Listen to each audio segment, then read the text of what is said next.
Olá, mulher! Hoje nós estamos dando início à nossa segunda semana da nossa jornada de 21 dias para poder destravar a nossa vida. E hoje é o dia 8, o dia em que nós vamos falar sobre emoções não resolvidas. E o que são emoções não resolvidas? São sentimentos, marcas, mágoas ou ressentimentos, situações de rejeição que nós nunca tratamos, que nós nunca trouxemos à tona. E hoje nós vamos dar início a trazer à tona, a trazer às claras aquilo que a gente está tentando manter escondido há tanto tempo. Emoções e sentimentos que a gente guardou tão no fundo da nossa alma que às vezes a gente esqueceu até que elas existem. A gente colocou um pano quente, o pano até já esfriou e aquelas emoções ainda continuam lá. E tudo aquilo que não é tratado continua governando a nossa vida, por mais que a gente não perceba. Então, hoje nós vamos falar sobre isso, sobre o peso das emoções não resolvidas e como reconhecer cada uma dessas emoções é um passo importantíssimo para o destravar da nossa vida.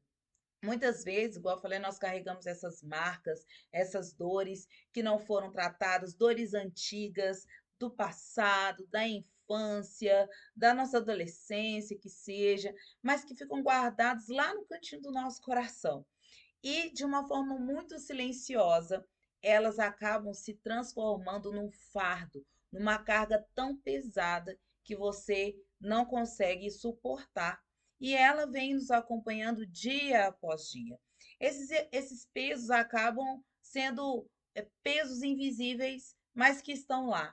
Estão drenando a nossa energia, trazendo desconforto, cansaço inexplicável, limita a nossa capacidade de viver na plenitude que o Senhor tem para nós.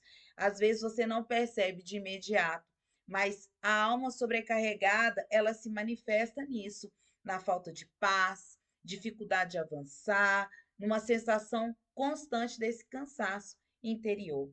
Então, hoje nós vamos abrir espaço para olhar lá no fundo da nossa alma, olhar lá no fundo do nosso coração.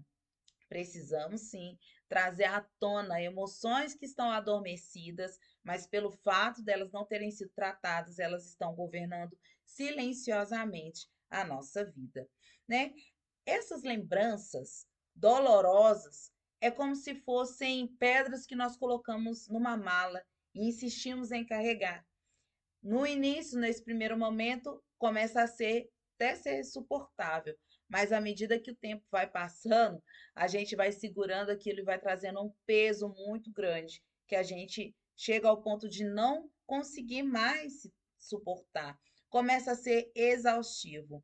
E sem perceber, a gente fica carregando essa bagagem emocional que vai roubando a nossa alegria e limitando os nossos passos.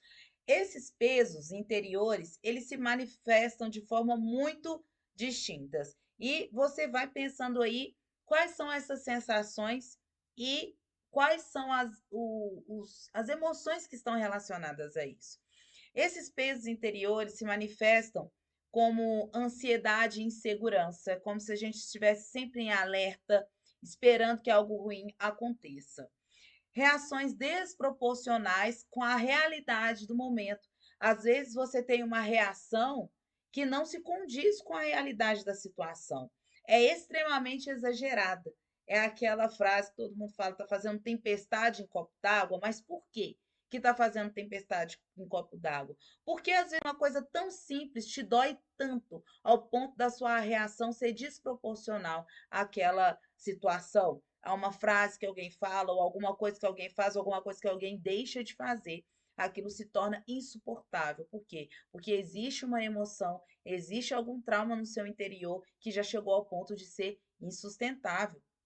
Autossabotagem e paralisia, que impede a gente de tomar decisões, leva a gente a desistir antes mesmo de tentar, e o distanciamento, e nos conduzir a relacionamentos frios, não saudáveis, porque a dor não resolvida cria muros invisíveis que separa a gente, às vezes, de pessoas que não têm nada a ver com o problema. E a verdade é que aquilo que nós não conhecemos nos domina. sem a gente perceber. E enquanto nós ignorarmos essas emoções, elas vão continuar se manifestando e muitas vezes em momentos muito inoportunos. Inoportunos. Então, a primeira coisa que a gente precisa fazer é começar a dar nome a essas emoções. Não para viver preso ao passado, mas às vezes a gente vai ter que precisar voltar ao passado, identificar essas emoções, dar nomes a elas e começar uma ação prática para poder começar a resolver essas emoções. Antes de mais nada, é preciso que a gente tenha consciência de que Deus, ele se importa com aquilo que nós sentimos. Ele se importa com tudo o que você viveu. Ele se importa com as suas dores. Por mais que às vezes você tenha até mesmo já colocado diante do Senhor, mas aquilo ainda é uma ferida aberta, é uma ferida que dói e você prefere não tocar no assunto para amenizar essa dor. Lá na palavra do Senhor diz que, lá em Hebreus 12:15, a palavra fala que toda raiz de amargura, tudo aquilo que não é tratado, se não for arrancado, pode crescer e contaminar muitas áreas da nossa vida. Uma ferida guardada, ela não fica estática, pelo contrário, ela se espalha. É como uma inflamação, ela vai se espalhando, começa a influenciar os nossos pensamentos, influenciar as nossas escolhas, influenciar até os nossos relacionamentos. É como uma sementinha plantada ali no solo fértil do nosso coração. Mais cedo ou mais tarde, elas vão dar o fruto. O problema é que, nesse caso, os frutos são o quê? São dor, são desconfiança, distanciamento. Então, é necessário a gente tratar essas emoções. A palavra do Senhor lá em Mateus 11, 28 a 30 diz assim: Vinde a mim todos que estáis cansados e sobrecarregados, e eu vos aliviarei. Tomai sobre vós o meu jugo e aprendei de mim, que sou manso e humilde de coração, e achareis descanso para as vossas almas, porque o meu jugo é suave e o meu fardo é leve. O Senhor Jesus, ele nos convida a entregarmos a ele aquilo que está pesando no nosso coração, aquilo que está pesando a nossa alma. E o Senhor, ele quer substituir, ele pode substituir aquilo que está sendo insuportável, insustentável. E ele pode e quer substituir por descanso. Ele não pede a gente para ignorar, né, aquilo que nós sentimos, mas ele pede que a gente reconheça e entregue a ele. E o reconhecimento daquilo que nós estamos sentindo e daquilo que está doendo não é um sinal de fraqueza. Pelo contrário, é extremamente necessário e importante. E o Senhor, ele parte desse princípio do reconhecimento para poder vir com o perdão, vir com a paz, vir com a libertação dessas frustrações, esses sentimentos. A cura só vem depois que é feito um diagnóstico. Quando nós entendemos que existe uma dor e procuramos um médico para curar a nossa dor, depois do diagnóstico, é preciso, somente depois do diagnóstico é que é dado o direcionamento do que precisa realmente ser feito, de qual remédio precisa ser tomado para poder curar aquela dor. Por isso que é tão importante a gente identificar essas dores.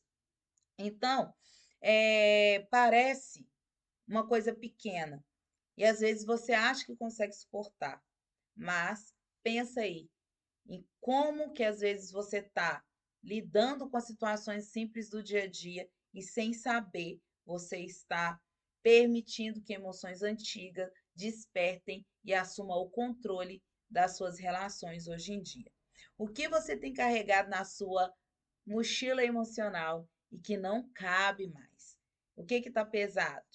É hora de começar a abrir a mochila e tirar essas pedras daí de dentro e permitir que o fato do Senhor, que é leve, ocupe o seu coração. E como nós, de fato, vamos começar a resolver essas emoções? Primeiro passo é entender que o Espírito Santo de Deus, ele nos ajuda. Ele nos dá discernimento e ele nos ajuda a colocar para fora. O Espírito Santo pode trazer essa revelação para você. Às vezes você escondeu há tanto tempo que você não consegue nem identificar. Então, o primeiro passo é você orar, chegar no momento de silêncio com o Senhor e colocar isso diante de Deus e falar: Deus, o que existe dentro de mim? e que está governando a minha vida, emoções que estão escondidas e que não foram curadas e que precisam ser tratadas. Depois dessa oração, permaneça em silêncio, quieta, introspectiva e com certeza, de alguma forma, ele vai trazer uma lembrança, ele vai trazer um discernimento. Em outros momentos, você vai ver e conseguir enxergar aquilo que você tem lutado contra. E anota, anota. Sabe, porque isso vai ser importante. Como eu disse, dê nome à sua dor. E isso vai ser importante. Outra forma simples de você começar a identificar é ver nas situações do dia a dia como que as suas emoções elas trabalham, sabe? Determinados tipos de situações despertam em você emoções boas ou emoções ruins. Descrever o que você sentiu. Você sentiu mágoa, sentiu raiva, sentiu insegurança, alegria, esperança. Começar a identificar quais são as emoções que você está sentindo em relação às situações do seu dia a dia e perguntar a você mesmo: por que que eu sinto isso? Né? Há uma raiz mais profunda que ainda não foi tratada? E transformar isso em oração. E colocando isso no diário, você vai conseguir reconhecer. E há outras formas também de você lidar com essas emoções não resolvidas, né? E não somente escrevendo, há outras formas também de fazer. Você pode fazer uma atividade física mais seja uma luta, às vezes você está com muita raiva, né? Faz uma corrida, mas vai focada naquela emoção, naquilo que você está sentindo e tenta extravasar essa emoção através desse sentimento. Se é falta de perdão a alguém, você verbaliza isso, seja escrevendo uma carta que não precisa ser entregue, escreve uma carta para alguém, sabe, no ato simbólico, você queima ou rasga essa carta numa atitude de declaração de que você libera o perdão para aquela pessoa, né? Dance, cante uma canção, sabe? Na palavra nós vemos vários exemplos de várias pessoas ali que tiveram períodos, sabe, de angústia, de mágoa. Davi, ele escrevia os salmos, ele compunha canções, não é verdade? Neemias também passou por um momento de muita angústia, de muita ansiedade quando ele ficou sabendo da situação de Jerusalém. Ali também ele orou, ele chorou. Às vezes você precisa chorar, né? Às vezes você está guardando aí e você precisa unicamente chorar, né? Essa semana eu ouvi um relato na internet de um psiquiatra que é também padre, e é psicanalista e padre. Ele estava numa consulta e não entendia o porquê que a filha né, a paciente dele odiava tanto a mãe, não gostava da mãe. E naquela conversa, eles não conseguiam identificar, mas ela só lembrava que desde o início ela não gostava da mãe, mas tinha um amor enorme pelo pai. E o pai faleceu quando ela era muito nova.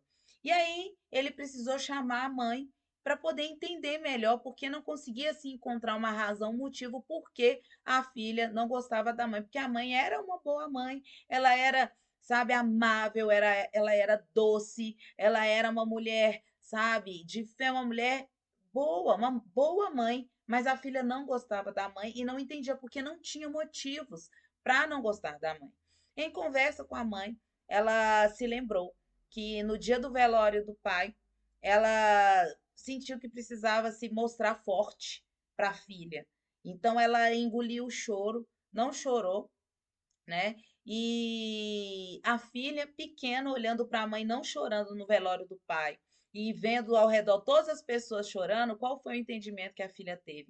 Todo mundo que ama meu pai está chorando e está sentindo a dor da perda. A minha mãe é a única que não está chorando. Qual que é o entendimento que ela teve? A minha mãe não gosta do meu pai. E como ela amava muito o pai, a partir daquele momento, aquele sinal, ela entendeu que o fato da mãe não chorar era porque ela não gostava do pai. E ter entendido que a mãe não gostava do pai ativou essa reação na filha de não gostar da mãe, porque a mãe não gostava do pai. Um pai amoroso, um pai que a filha amava tanto. Então, às vezes, nós precisamos manifestar a nossa dor. Nós precisamos manifestar aquilo que nós estamos sentindo de alguma forma, porque até mesmo pessoas que podem estar ao nosso redor estão fazendo uma interpretação errada, né, de nós, porque nós tentamos esconder essas dores, nós não resolvemos essas dores. Às vezes, você está cansada porque você é o suporte da família. O tempo todo as pessoas podem contar com você e você sempre se mostrou uma mulher guerreira, uma mulher forte, que não chora, que não dá o braço a torcer, que tem que ficar íntegra. E às vezes um simples momento em que você poderia sim ter demonstrado a sua fragilidade, né, ter demonstrado que você não queria alguma coisa ou que algo estava doendo, machucando você. A palavra do Senhor fala que o Senhor está perto daqueles que têm o coração quebrantado. Desses, o Senhor não se afastará, o Senhor não rejeitará os mansos, os quebrantados. A palavra do Senhor fala: bem-aventurado aqueles que choram, porque eles serão consolados. O Senhor está perto daqueles que estão com feridas na alma e que precisam ser curados. Ele mesmo disse: os sãos não precisam de médico, mas os doentes. Nós, quando reconhecemos as nossas fragilidades, nós damos espaço para que o médico dos médicos venha e nos cure. Sem reconhecermos as nossas debilidades, as nossas fragilidades, aquilo que está nos machucando, nós nunca vamos ter essa oportunidade de sermos curados. Então, que você possa começar a mapear, a identificar essas emoções que estão ali guardadas, que não foram tratadas e resolvidas, da melhor forma que você ver que é bom para você, reconhecer, colocar diante do Senhor, porque em troca, quando você pega essa pedra pesada de uma emoção não tratada, entrega a Ele, Ele te devolve um jugo suave e um fardo leve. Amém? Então, que você possa começar essa jornada de libertação das suas emoções. Um beijo e até o próximo estudo.